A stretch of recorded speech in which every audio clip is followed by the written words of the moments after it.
No trademark or brand name show. Exactly. Yeah. If they do God, people's names. Well, yeah. If you don't use people's names, it starts becoming really difficult to talk about anything. Then it becomes a quiz show. Please figure out what these people are talking about. I like 5'4" Indian man who runs the company. It has the biggest search engine in the world, because when you can talk about the location, like if you're talking about Redmond, you're kind of okay, but when it starts getting into, San Francisco, I would love that. You've got a choice. Silicon Valley startup. Well, yeah, Mountain View, Cupertino, they all have identifications, but San Francisco for like all of the startups. Exactly. Yeah, but that's where the quiz part happens at the end. Right. Like, now we're going to talk about something that could easily be one of 50 companies. All right. So, just announced it's an Uber for something. Well, no, I didn't say that. Yeah, pushing the envelope. It's a successful ride-sharing company revolutionizing. It's the successful ride-sharing company of apps. Oh my gosh. This has to be a show. April 1st coming up. I think we talked about a couple of ideas that could make April Fool's shows. Yeah. Tolerable. I like this one. Write it down somewhere. The reduced brand influence show. That way people couldn't write us emails and yell at us about favoring one or the other. Fun at ourselves a little bit, I think. So that's good. For our multiple layers of sub-comma clause attribution, yeah. Yeah. I think that would be awesome. All right. All right, bye. Bye. Let's do a show, you guys. Sure. Iyaz, I didn't give you any headlines, so just pop in on comments. Sure. Here we go. Oh, how do I do this show again? All right. Here we go. Carefully. If you would like to donate to the Daily Tech News Show, simply go to dailytechnewsshow.com/donate. Donate via Patreon monthly or just once via Bitcoin or PayPal. If you want a t-shirt, go to /loop.com. Thank you. This is the Daily Tech News for Tuesday, February 16th, 2016. I'm Tom Merritt. Joining me today, as he does most Tuesdays, from Finland, Mr. Patrick Beja, twitter.com/notpatrick. Have you changed your name to twitter.com/notpatrick yet? I haven't, but I'm considering it. It's easier, marketing, branding, it's very important. And I forgot I wanted to do something. Last week you discussed the possibility of having, cell phone networks replacing wired networks for homes. I wanted to do this show from my cell phone. My cell phone connection. Yeah, and see if it would work. Next week. Let's do this. Let's play with fire next week. Because we can't mess up this show. Joining us today, Iyaz Akhtar, Senior Associate Editor at CNET.com, host of CNET Radar and Top 5. How are you, sir? I'm doing great. I'm glad to be back on the show. I haven't been on in a really long time. And I'm also going to change my name to twitter.com/notpatrick. So good luck with that. Ooh, hey! A little trademark fight. Yeah, that might be. I have patented the idea of changing your name to twitter.com/notpatrick. The method of changing the name by rearranging the alphabet. That's your patent. There it is. Listen, let's not fight, because people who do videos counting 5 things down on the CBS Interactive collection of sites have to get along. That's in the rules, actually. That's true. Yeah. I do a show called 5 Amps for Tech Republic. That's why. Are you counting down? I never did that, though, so you're just here to cause trouble. Yeah. Yeah. You came here to make fun of people who do 5 list shows and kick ass, and you don't see, well, you see 2 people, actually. So there you go. Well, I wouldn't go that far. I'm just, I have a beef with Iyaz, who wants to use my trademarked, patented method of changing my name. All right, we're going to let their lawyers work that out. Let's start talking about the headlines. Apple Pay will go live in China this Thursday, February 18th, according to social media posts from both the Industrial and Commercial Bank of China Limited and China Construction Bank. Chinese state radio reports that China Guangfa Bank will also launch Apple Pay on the 18th. Apple is not confirming any of this yet. China would be the 5th country to get Apple Pay. Apple's site does list 19 Chinese lenders as official partners, so we might see a few other lenders finally admit it if this 18th date turns out to be true. We're also hearing rumors that France and other European countries might join in the Apple Pay list within the next 6 months or so, but that's still rumors, very much rumors at this point. Getting China on board is important for Apple in many respects. One, being able to have the iPhone compete with Alipay and Tencent with their payment systems is important, but also it's a huge market that they can get a little more money if they can get people shopping through Apple more. Well, I'm thinking with Apple Pay on the phone with in-app purchases, I don't know that they make that much money on the physical world purchases, but maybe they will. Listen, Tom, getting China on board might be important for Apple, but getting France on board is important to me. So you don't even live there anymore. Why do you care? I'm there all the time. I will be. Yeah. Half here, half there. It's important. Well, let's get Finland in as well then. Leaks galore have sprung regarding the forthcoming Samsung Galaxy S7 and S7 Edge, which are expected to have QHD AMOLED displays, 12 megapixels rear cameras, and micro SD slots. Now Phone Probe discovered an official Samsung page that showed the S7 Edge being used in the rain, seeming to bolster rumors of IP68 water resistance. Samsung's Unpacked event is scheduled for February 21st in Barcelona. That Samsung video, by the way, of it being used in the rain, people aren't sure if it's really the S7 Edge or if it's the S6 Edge Plus, and there's even a disclaimer that says, this is for dramatization. Do not use this product in the water. So it makes no sense whether that video is real or not yet.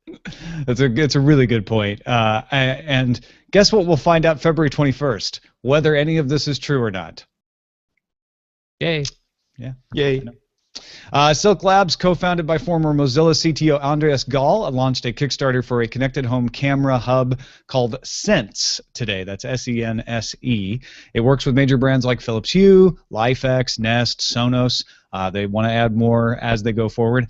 Sense learns. It uses machine learning over time through asking you questions, doing some proactive settings, and even observing how you use your different devices. For example, it can recognize who is home by facial recognition, set the lights and temp accordingly. It can tell whether it's a stranger or somebody who should be there. Machine learning takes place on the device, and this is a big selling point that they're pushing. The results are encrypted before ever being sent off into the internet, and decryption keys are only on the device. So you're not handing over your data to anybody else out there. You can back the Kickstarter for $225 right now if you want to pre-order the device, and it's shipping later this year. Convenient and creepy. Neat. Yeah, I mean, it's creepy, but then you're in charge of it. So they're not collecting data on you, and I think that's a big point. You're in charge of it until it becomes in charge of itself. And because of the machine learning. Yeah, that's a good point. But yeah, having what they want to do is they want to prove this concept and then sell it and license it to other manufacturers as well. And I love the idea that this thing just starts to notice, like, oh, you turn the lights on about this time of day and you turn them off about this time of day, and just starts to proactively go, oh, okay, I see you're getting up and heading towards the bedroom. Let me turn those lights off for you. I love that. If it does work, it's pretty neat, for sure. Yeah. So you won't even need to, clap to turn on or off the lights. It's just gonna turn it off and on. Actually, you can still clap. It'll realize you clap every single time you want the lights on. It has sound sensors. Yeah. All right. Do whatever you want. Patrick does, so fine. Cool. LG announced the successor to the G4 Stylus phablet today, the 5.7-inch Stylus 2. The 7.4mm thick, 146-gram phablet will come in 3 colors, white, brown, and Titan. The Stylus 2 includes a nano-coated tip pen, a new calligraphy pen font, and a warning message when the stylus is not in its bay and the device is in motion. Expect more details on price and availability at MWC next week. Yeah. I love that idea that if you leave the stylus behind, it alerts you. It's kind of like the lost key thing. On the other hand, man, LG, LG just seems to be able to do lots of really cool things and still not convince people to buy their stuff. That's kind of, I don't know if it's the story of LG or the story of too much competition in that space. Yeah. Let's see how that. I mean, LG is really making a play to get in your head ahead of Mobile World Congress next week. So the LG G5 is going to be their big announcement next week. They're putting out all of these other announcements of other styles of phones so that they can focus on that. We'll see if the G5 turns out to be as head-turning as they hope. Yeah, the G4 was hugely head-turning, and still they didn't manage to so. SP Sheridan wanted us to mention CSO's report that Hollywood Presbyterian Medical Center's computers have been down for more than a week after falling victim to ransomware. Attackers demand something like 9,000 bitcoins, $3.6 million worth of bitcoins anyway, to decrypt the system. Some patients have been transferred to other hospitals, although they are still using the emergency room. The emergency room services have been sporadically affected, and they're doing everything on paper now. The hospital is working with the LAPD and the US FBI to identify the attackers. This is a super difficult one to basically decide what I think about, what I think of, rather. It's kind of, I really want them to stick it out and fight the good fight of resisting to what is, it's not terrorism, but it's kind of the same mentality. You don't bow to these kinds of actions. And at the same time, I can absolutely imagine being a patient there and thinking, guys, I understand, but this is kind of important. There might be people who are very sick there, and they're, transferred somewhere else, but they might have important data. So what I would love to see happen, obviously, is for them to catch the people very quickly. Yeah. But it's also surprising that they would actually attack a big institution like this. It seems dangerous and to be something that they will... It's not unusual. The police stations, fire departments, hospitals have all reported attacks like this in the past. I think what's unusual about this and why it's getting more headlines is the $3.6 million. Usually the ransom is quite a bit smaller. Right. Which I just think the attackers wouldn't want that kind of attention so they can continue to racket people with smaller amounts. Yeah, it brings the law enforcement attention on you, but they obviously feel fairly confident in their skills. Mm-hmm. Yeah. Bloomberg reports Japan Industrial Partners CEO Hidemi Moue expects to strike an agreement to merge its Bio business with the PC divisions of Toshiba and Fujitsu by the end of March. The merged company would focus on the Japanese market. Japanese displays and semiconductors makers have pursued similar strategies. So... is the end of the PC era upon us? Yeah, I think this Vio's actually turning a profit. What Moe has done with them is what he tends to do apparently, which is find undervalued companies and turn them around. And being able to take Toshiba and Fujitsu's PC businesses off their hands is probably going to be seen as a godsend by those two companies. And then you will likely have a nice small commodity PC business for the people of Japan. All right. Yeah. I mean, I always think of the Japanese PC makers as very specific, making PC. Maybe it's me being stuck in the era of PC 98 and PC whatever that they had specifically in Japan at that time. Toshiba has been doing very well in the West, but Fujitsu, I don't think as well. It's not a name that rings a huge bell in the PC market, at least in Europe, that I remember off the top of my head. What this makes me think about is the emerging of Chinese and other Asian, other brands that might not necessarily mean that the PC market, well, it is shrinking, but I think this has more to do with the prevalence of other Asian brands than the fact that, the PC market is shrinking. There's just too many players at the moment. If you love your data, folks, why not store it in quartz? We have a lovely line of quartz storage that looks beautiful on the wrist and keeps up to 360 terabytes, safe and secure. Researchers at Southampton University have developed a technique to use femtosecond laser pulses to write data in the structure of quartz at nanoscale. Data is then read by using another pulse of light and recording its polarization. They estimate they can keep around 360 terabytes of data on one piece of quartz, and that should last around 13.8 billion years at up to 190 degrees Celsius. Thanks to Star Fury Zeta for submitting this on the subreddit. So here's your archival storage solution, folks. I can't wait for this to replace Blu-ray. This is going to be like epic video quality, 360 terabytes. They what isn't there a sci-fi series where they have like a little translucent block that all the media is stored on? This is it. Superman? Like that's not what I was thinking of, but you're absolutely right. This is totally this is Superman's ice fortress. Cool. Kind of. It's really interesting because a lot of people don't realize that storage is actually a huge issue, long-term storage, of course, because not only do we not have, do we think that we might not have the devices that can read the data that is stored on some of the media that we have, but those actually decay. They have, most of them have a life of a few decades at most. So all of the CDs, Blu-rays, hard drives, I don't know about the SSDs, but if you're starting to think long term, it's probably a good idea to have something that lasts for a really long time. And 13.8 billion years is probably, at that point, you're probably going to worry about the temperature issue rather than the... 14 billion years, people will be quoting Patrick. He said 13.8 billion years should be enough for anyone. All right. The government of Sri Lanka said Tuesday that the three Google Project Loon balloons will start a testing phase this week. The balloons fly twice the height of airplanes at 20 kilometers. Sri Lanka has taken a 25% stake in the venture that will eventually see 15 balloons provide coverage to the country.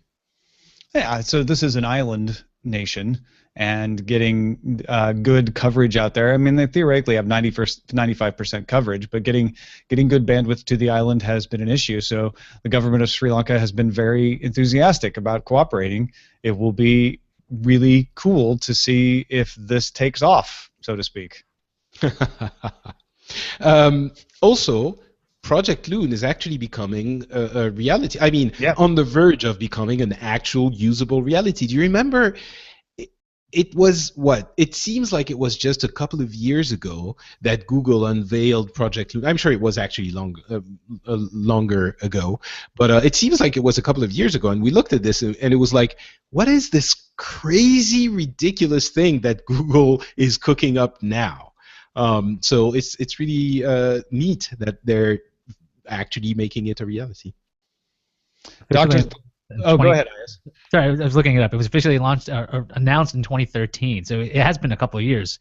And I remember when I saw this story, I'm like, this seems crazy, but it seems Google, so it's gonna work. Yeah.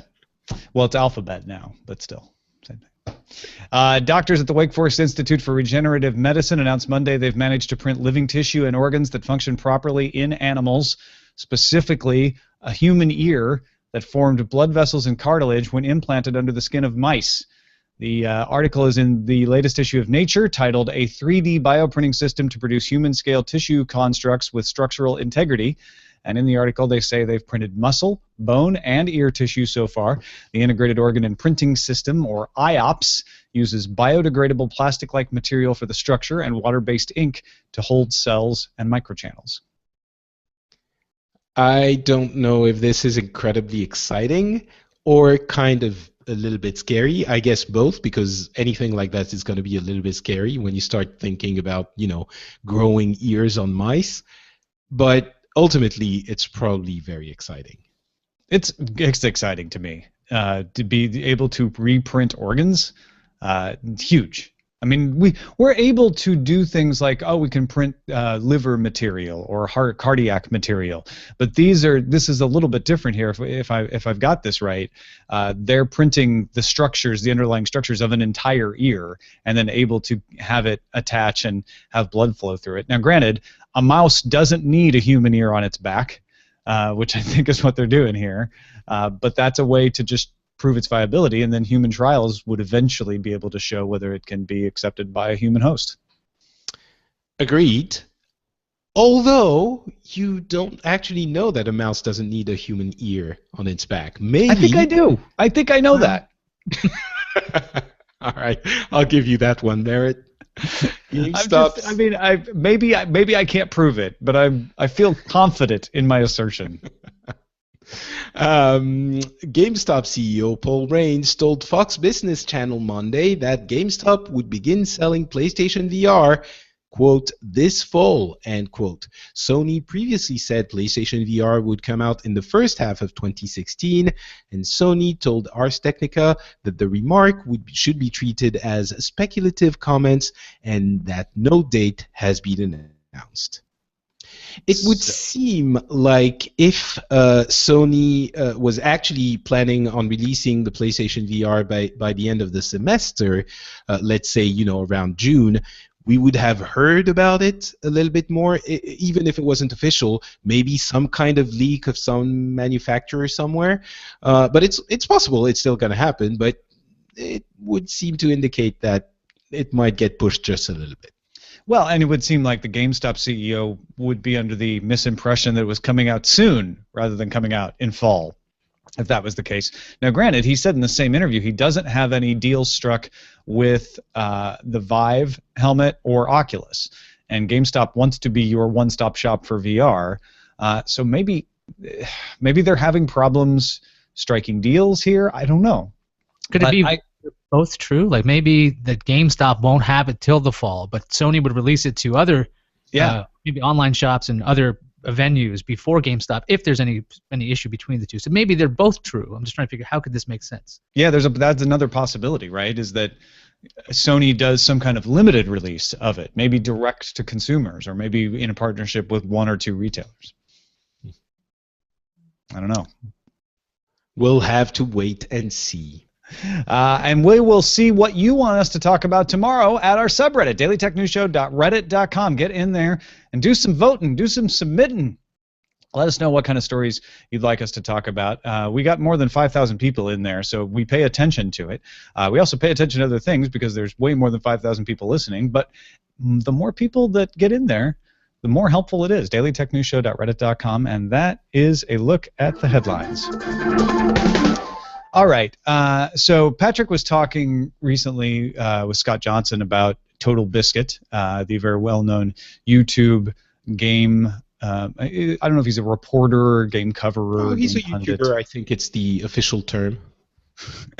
But does he do playthroughs or does he do punditry? Yeah. How would you describe it?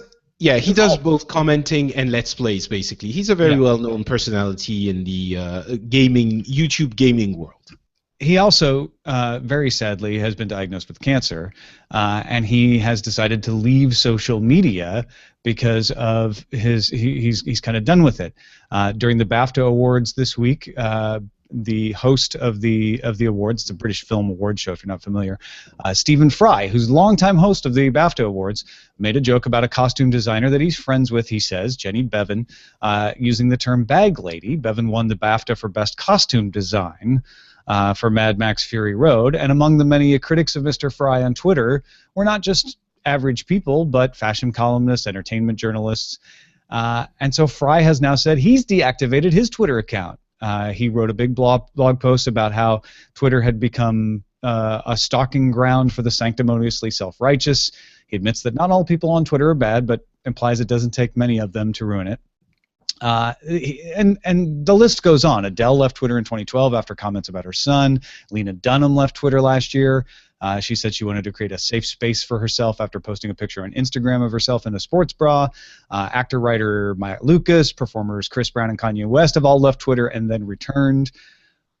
What is it, Patrick, that is causing all of these people to get frustrated? And it's, you could say, oh, it's just one sensitive celebrity, or maybe it's celebrity, maybe that's it. But it seems to be a very common occurrence. It is really a very difficult question to answer.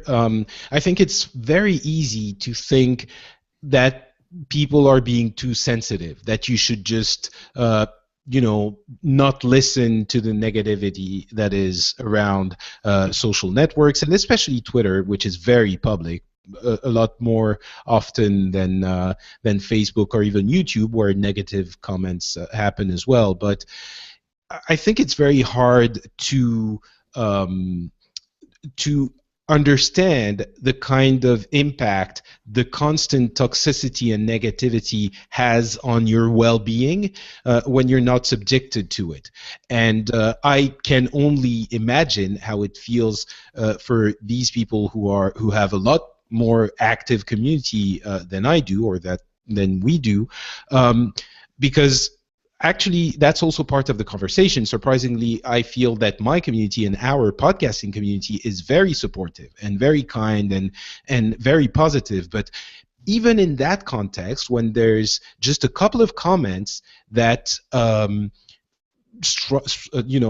show up, sometimes, not always, but sometimes, you take them very personally, and they affect you, and you know that you shouldn't, and you know that you don't want to, but they do affect your mood and your well-being. So I can only imagine that for these personalities, being constantly bombarded by, it doesn't take a lot of people. Let's say you have a couple of million followers. If you have 1,000 or 2,000 of them that are going to be very negative and are going to be commenting on whatever you do all the time, it's very easy to let it get to you. So I think for Twitter specifically, that might have a lot to do with it, and it's a really difficult problem to solve. Yeah, with the whole Stephen Fry thing, I mean, there's a bunch of reasons why I think that he got hit so hard. He's something like 12 million followers. He was hosting a national award show. He was on national television, and he's got a really easy Twitter handle as well. It was @StephenFry. So even just talking about him, because he made this comment and he said it was with a friend of his, or he said it was about a friend of his anyway, the costume designer.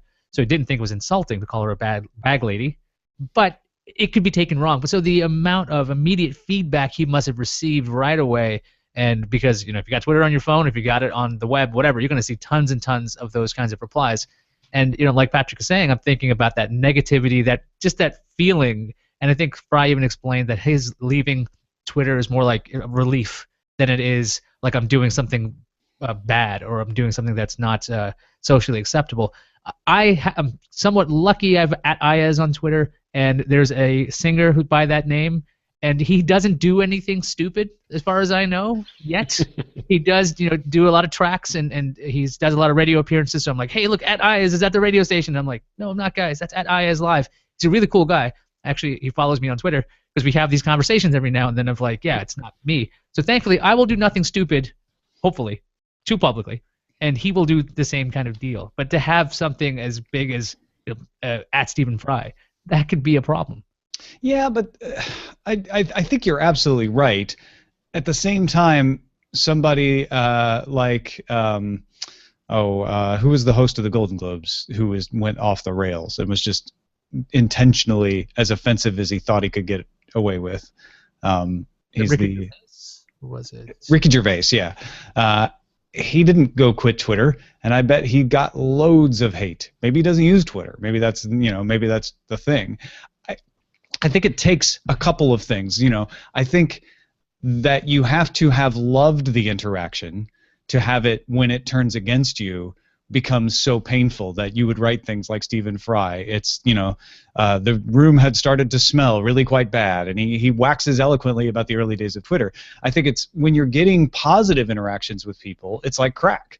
It's like an addiction, and then when those interactions turn negative, it's like suddenly your drug supply has been turned, and I think that makes it even worse. And I think there's also the asymmetric interaction part of it. Now, this applies mostly to famous people. It's a famous people problem, but it can apply to anybody if their post gets enough attention, which is each individual person who makes a snarky comment online is only making that comment. They're not making tons of those comments. They're only making the one comment. And so when you make a snarky comment, you feel like, oh, I just said the one thing and I didn't even really mean it. When you combine that with 1,000 people making that same comment, suddenly, it loses its funny really fast to the people reading it. And there's another thing that's linked to this. I completely agree with what you're saying, and the problem is there is always going to be someone that makes that snarky comment. It's kind of like, well, really what the internet is. If you try and propose anything on the internet, anything, there will always be people that are unhappy about it and that don't like it, and they are going to make their voice heard. And when you speak to that many people, you're always going to have a few at least that are going to be unhappy. And so it's the same with Twitter. It doesn't matter what you say; you're always going to have people that are negative about it. And it's it's the public life that we lead now. I'm not sure that about that positive like hit analogy that you made, and then when it turns negative, because I don't know that it's been only positive for Stephen Fry before. I think it's something that everyone... He said it had. He was like, the early days of Twitter were like finding a swimming pool where we could all frolic. Like in his mind, it certainly was that way. Yeah, but he's quit Twitter before, right? He's done it a few times, True. actually, so I don't know how much I trust that judgment. I think the other thing that really resonated with me in a sense was the idea that we can't joke about anything anymore. There's a sense of political correctness gone too far, which I'm sure has happened before, that feeling. But I think, again, it's very difficult to find something that won't offend anyone. So there's a really difficult balance to find when you're saying something like this, because I can understand how that bag lady comment could be could be understood as offensive, but at some point, do you have to say, it was just a joke, whatever, he knows her, and first of all, not everyone knows that he knows her, and second of all, if it does feel offensive, should you let it go because it's Stephen Fry? Do you know when you should let it go? When is it really offensive? It's very hard to gauge that limit between it is offensive, I should be offended, I mean, it's just a joke, right? We have all set ourselves up as judge and jury on the internet. And so you're like, when is it okay for you to let it go? I mean, on the one sense, as a U.S. citizen, free speech, you're right, you have the right to say whatever you want. But should you say it is something we really haven't had to deal with, because people haven't had this much access to this much ability to say things. And when is it your job to censor someone and point out that they've said something you think is wrong? When is it your job to censor yourself? When is it okay to look at this comment and think, all right, he was just kidding around? And when is it ever okay to become super self-righteous and rain down the justice of the Almighty on someone because they said something silly on the internet? Maybe it's a symptom of something that is actually offensive and of a trend. There's been a lot of comment about feminism and the image of women and the place of women in technology and elsewhere in the past few months and years. Maybe that has exacerbated also those kinds of feelings. It's really hard to decide when to do what, because it's also important. We all understand that political correctness also exists for a reason. I feel like that term is now bankrupt. It doesn't. It's been so bandied about by so many people to mean so many different things. I'm not sure that political correct means anything anymore. Usually, it's used to mean I didn't like what that person said. So I feel like it's more useful to talk about, are you actually trying to improve the conversation somehow? And I still think that what's happening is humanity is learning how to talk to itself on a whole new level. And before we could say something and get away with it because it would be lost, but now it's not lost, it sticks around, and it has way more impact than it used to. Yeah, so we have to be more responsible with what we say. Yeah, like you were saying, Tom, you took some of the words right out of my head here. So I was thinking about this idea, you have a global reach now. So if you say anything, it can be replayed millions of times via like a YouTube video, or it could be shared. It's everything is so shareable at this point, and we're opening up the doors for anybody and everybody to be a critic. And even things like Project Loon. If you're going to have internet in areas where there were no internet before, you're going to have more and more people talking. So it's this growing pain of the internet and this globalization of a conversation, which used to just, okay, if I said something dumb or something that wasn't exactly great, it stayed in the room and dissipated in the air. It was gone. But this permanence level has gotten so big that it's causing this new learning curve, and over time it'll make sense and it'll shake out. But it's just a growing pain. If Twitter was not popular and there was like 20 users, if it was like Ello or something, somebody, I quit Ello because 20 people were angry at me. It's like it's a victim of its own popularity. Yeah. Can I jump in for 1 second? Because I was sure, Jenny, go ahead. You guys talk, and I thought, well, this is why they invented Slack. If we can't have all of those conversations all together right now, because we are really merging a lot of different look, Twitter is everyone, right? Or at least 307 million of everyone.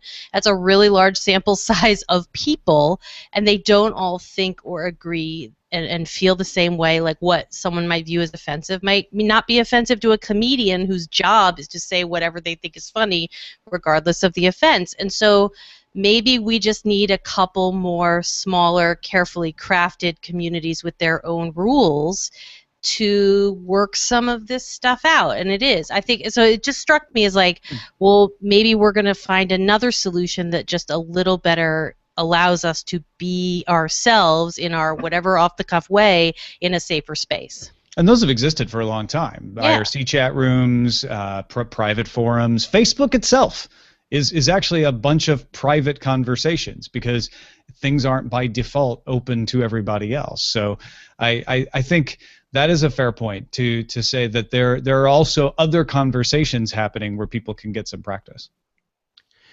Well, so I'm not sure. I mean, yes, this could work as well. Yes. No. What? Huh?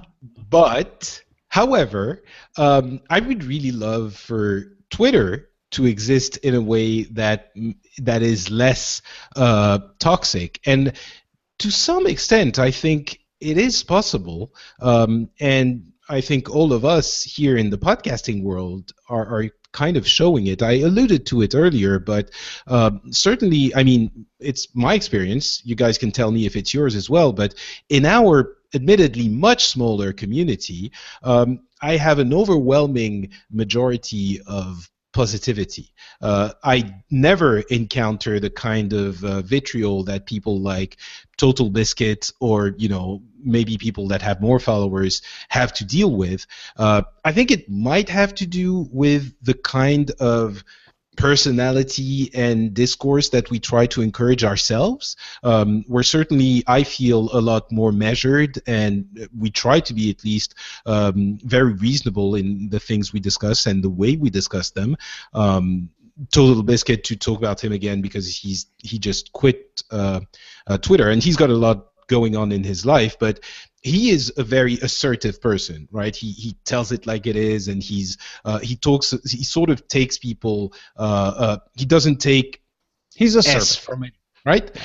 And I feel that for us here, we're a lot more mellow, and our communities are smaller, and I often think to myself, I would much rather have this smaller community that is kind and well-intentioned than a larger one with all the perks that it brings. I'd rather forego a larger community if the community I'm actually in is a lot more agreeable. And I think that we have this. So. I think being part of the community that you're involved in makes a big difference. Someone who, and that is a more difficult thing in a wide open, large, unmoderated community like Twitter, where everybody can talk to everybody else. It has advantages and it has differences. And so I think Patrick, that you're pointing out a really good thing, which is a smaller, tight-knit community that everyone sort of gathers around a few principles is easier to manage and ends up being more positive. And if I could just point it out, right now in our chat room, our community is having a fantastic discussion about this topic. Like, I'm going back through and reading, and it's incredible and it's insightful, and they're raising excellent points. And I don't know, so just maybe we're all not ready. We don't all have the rules in place to talk to all the people at all at once in our real, authentic voice. But we're getting there. In fact, there's a really good post on The Age this week by Caitlin Dewey about a study from researchers at Cornell suggesting specific techniques you can use, and they're calling it to win arguments online, but it's really about productive discussion. So respond in groups, have a few back and forth exchanges, but put a limit on it. Link to outside evidence to back your point up. Don't quote the person you're arguing with because that's interpreted as nitpicking. Don't act too intense. Don't scare people off. Write a longer response if you're trying to change someone's opinion, and that's another problem that Twitter leans into. And last but not least, try to base your arguments around points your opponent didn't address. If you're just going back and forth on the same point, it instantly turns into troll warfare. So a bit of a side note there, I know, but that's I think it's interesting that we're starting to see lists of common practices starting to coalesce. These are things that I've looked at and said, yeah, of course, these are common sense things that you should do, but I think we're starting to formalize them. I think the most important one of all of them is the one where they recommend to have a few back and forth, but at some point let it go and don't answer anymore. This is an incredibly important thing to learn how to do, and I've learned it through painful experiences in the past few years.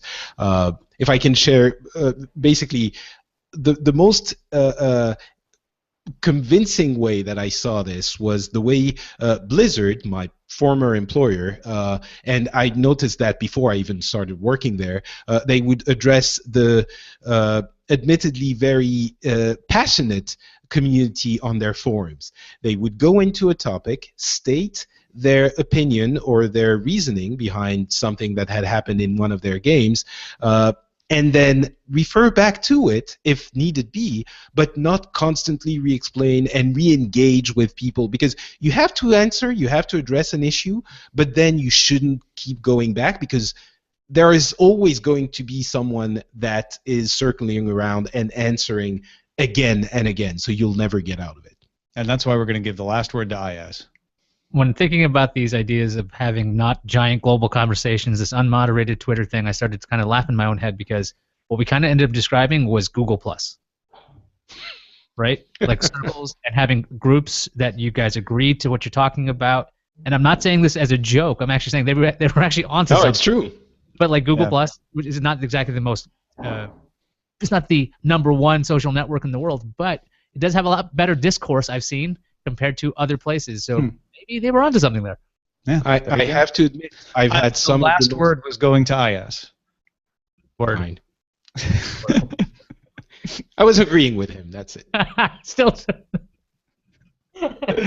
Hey, our pick of the day comes from W. Scottus1 in blustery cold Ohio. He said, I saw a tweet today that there is a new program out in the Mac App Store called Chapters, which allows podcasters to add chapters into a podcast easily. Don't know if you'd want to use it for DTNS, but I'm sure some people who make podcasts will be very excited about this app. Haven't used it myself, but it looks like a very good app from the reviews. And I don't know that chapters are something that I'd want to, that enough people would get something out of that it's worth the time. But I know for some shows, especially weekly shows that are maybe an hour or so long, they're great. So if you're a podcaster, you might want to check this out. It's called Chapters. Thank you, W. Scottus1. Send your picks to us, folks. Feedback at dailytechnewsshow.com. You can find more picks at dailytechnewsshow.com/picks. Finally, our message of the day from Mike in the frozen wasteland known as Canada. Said he was writing a little anecdote from university. There was a large file sharing network there 10 years ago is when he went. Networks between residences were limited to 100 megabit, 12.5 megabytes per second. However, when the other client was within the same residence, it was as fast as a gigabit, 125 megabytes per second, as long as both people had network cards capable. I'd actually noticed when other gigabit residents were taking files from me because the limit at that point was my local hard drive, which I was also using for my operating system. So that shared bandwidth thing could slow you down if it exceeded the ability of your drive to actually read itself. That's funny. Interesting note from Mike. Thank you for that. And that is it for this episode of the Daily Tech News Show. Iyaz Akhtar, smart move making a top 5 show on CNET. Well done. Well, it was just sitting there, and they were like, hey, do you want to do it? And I was like, yeah, the last guy, one of the guys I know did it, kind of ended up working in his basement. So I don't know if I want to do that. But it's not a career move, but it's a fun show. if you guys don't know what we're talking about, go check Wikipedia. I don't know where this would be, but anyway, yeah, thanks. I really enjoy being on the show. It's great talking to you guys about tech, and I'm gonna promo stuff. Go to cnet.com. Check out Top 5. Check out CNET Radar, which is like you get the weekly recap of the news, or my own other podcast that I do. Go to killingtime.tv. I actually restarted that. It's my 10-year anniversary in podcasting. Oh, fantastic! Congratulations. So I'm very excited about it to restart that, and thank you. Twitter.com/Iyaz, not Iyaz Live. That's the R&B artist. If you want to follow him on Twitter as well. And Patrick, you will get the last guest word, I promise. Twitter.com/NotPatrick, FrenchSpin.com, Pixels, the Phileas Club, La Rendezvous Tech. So much good stuff going on. And the chat room is making fun of me for stealing Iyaz's last word, so I will use my last word to once again promote his show. His work. Go follow him at Iyaz on Twitter and killingtime.tv. So there you go. Thank you. And FrenchSpin.com for the Patrick stuff. You'd be missing it. You'd be doing yourself a disservice if you don't go check it out. Twitter.com/NotPatrick as well. Big thanks to our bosses, the folks who support the show. We had a day 6 with Peter Wells, the first of what we hope will be many. We're halfway to the milestone of getting him to do it every week. He'll be doing another one in 2 weeks. And this one will only be audio only for the time being, but we'll keep you updated as that goes along.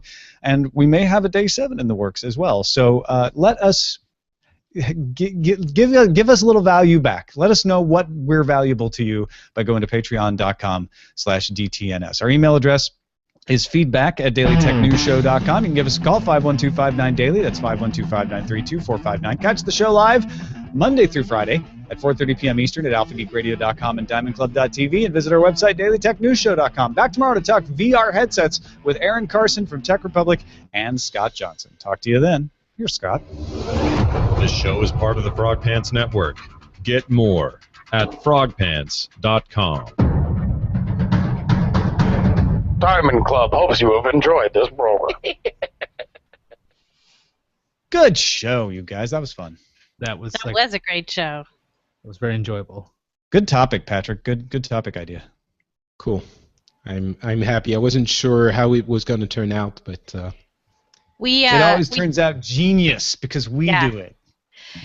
I didn't have enough time to tell the anecdote about, but on Jerry Seinfeld's Comedians in Cars Getting Coffee, he has this incredible conversation with Steve Harvey about how about offending people and like the science behind it, and sort of like, look, you could do a joke that's fine in one room, and then the next day someone comes up to you and be like, I can't believe you told that joke, because of a personal experience that they're going through.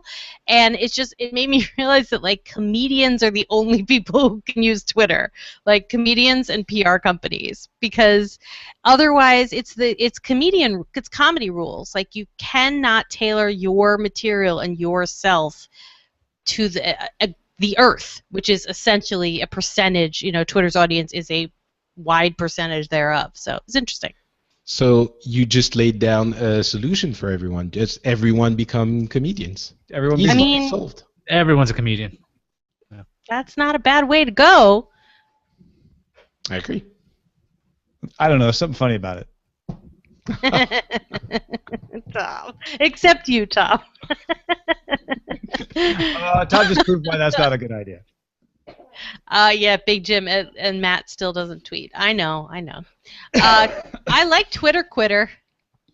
Yeah. For the headline?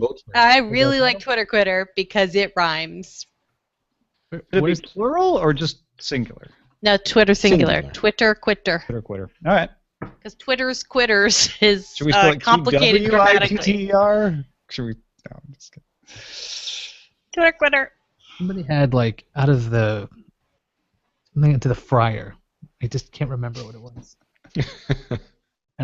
Out of the Twitter pan into the fryer? Yeah, that must have been it. Did like that one. But you do what you want to do. I just enjoyed that one. I wanted to call it out. On Showbot, there's Twitter fried out. Stephen Fry can't handle the tweets, and out of the Twitter into the fryer. Out of the Twitter into the fire. Mm-hmm. Yeah, URL for Showbot.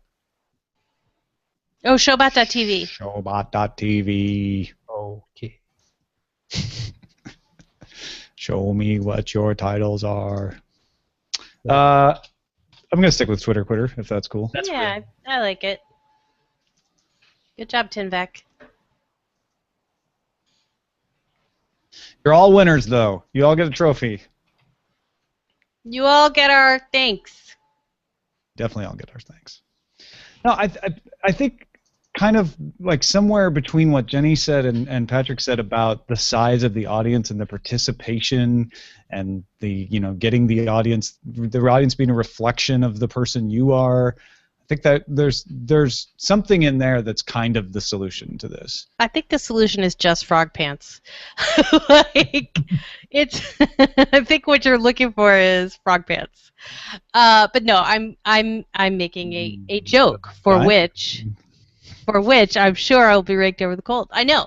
But the larger point is true, is that a community sets its rules based on the people who broadcast on it, and then they self-regulate, and if it gets out of hand, people jump in, and there are moderators. And like I have watched with Diamond Club with Frog Pants, I have watched this work over the last 2 years, and I'm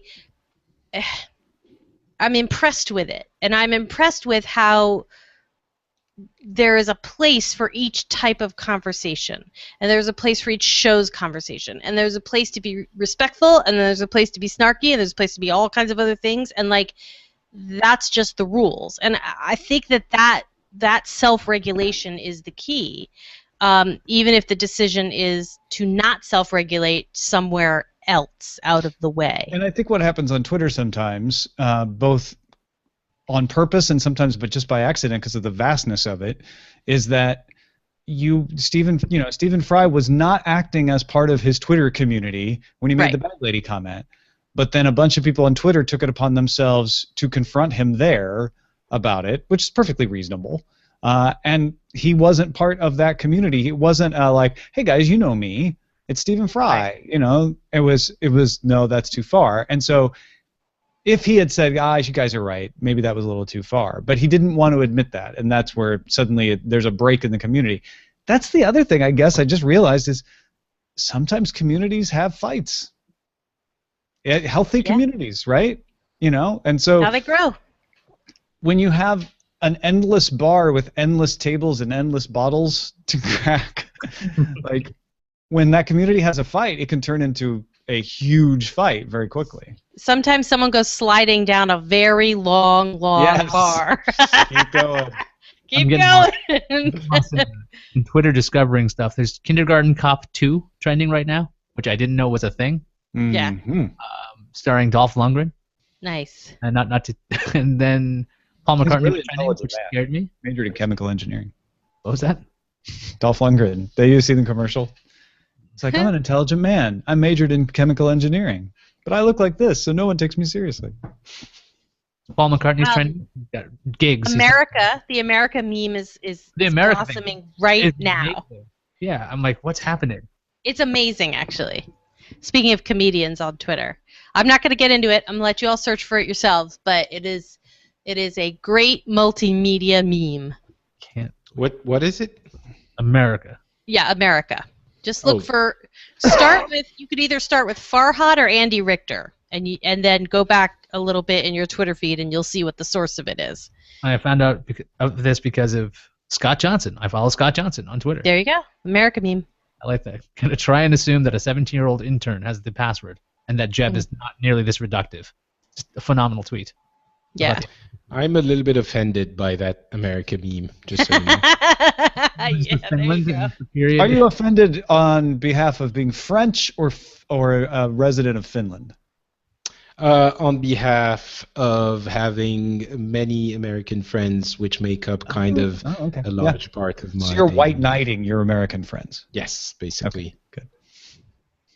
We don't need your French help. I know, that's where it was going to go. I knew it as soon as I said it. I couldn't resist it. It was there, shining like a beacon of democracy. Just like an eagle.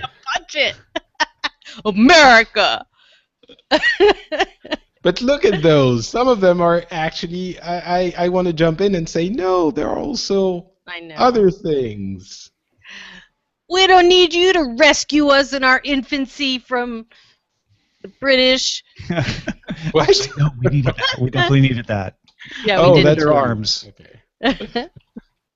Yeah, you didn't you hadn't quite reached that stage yet at that point.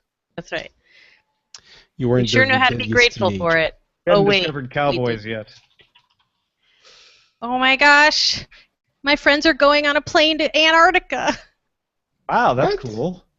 Why? Well, right now they're going to Houston, but they're going to it's Houston really and then cold. Argentina. Yeah, and then they're going to Buenos Aires and then Ushuaia, and then they're getting on a boat and going to Antarctica. How about that? Nice. I just got a picture. How long are they there for? 1 week at the tip of Argentina, and then 2 weeks total round trip for the boat and the Antarctica and the back again. Why do you have to be so anti-Arctica? I'm North Arctica, actually. So wait, I'm are pro-Arctica. Antarctica. they working there or are they doing a tour or like? No, they're on something that I believe is called a vacation. I don't know. Oh, so I guess they started like it was. I remember something about this like 6. I mean, I don't know. I'm a freelancer. Like, I work all the time. That's not true. I'm not a freelancer, but I just work all the time. Eyes at the IRS, you're not a freelancer. That's right. Folks, I- I gotta go. I feel like anytime I'm not in a All right, Iyaz. like. Bye, Iyaz. Thank you so much. Bye. Hey, good to see you, buddy. Thanks so much for being on the show, man. Come back soon. Will do. Anytime I don't have to be somewhere at 8:30 a.m., I feel like a freelancer. Put it that way. And you've taken some time, but it's never been just vacation. No, it's always been like No, you'll family notice it's always related. like I'm at my dad's Yeah. or I'm up at a conference or something. You do this insidious thing where you start to make things that are not vacation. I'm sure I'll come up with a solution for that. I know you will.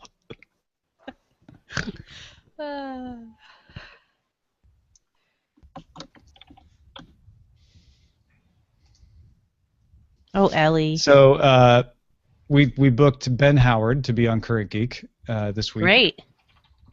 Ben Howard is the guy who runs CBS Interactive Gaming content. Old friend of mine from the CNET UK days. He moved over from the UK. He does a horror podcast, which is awesome.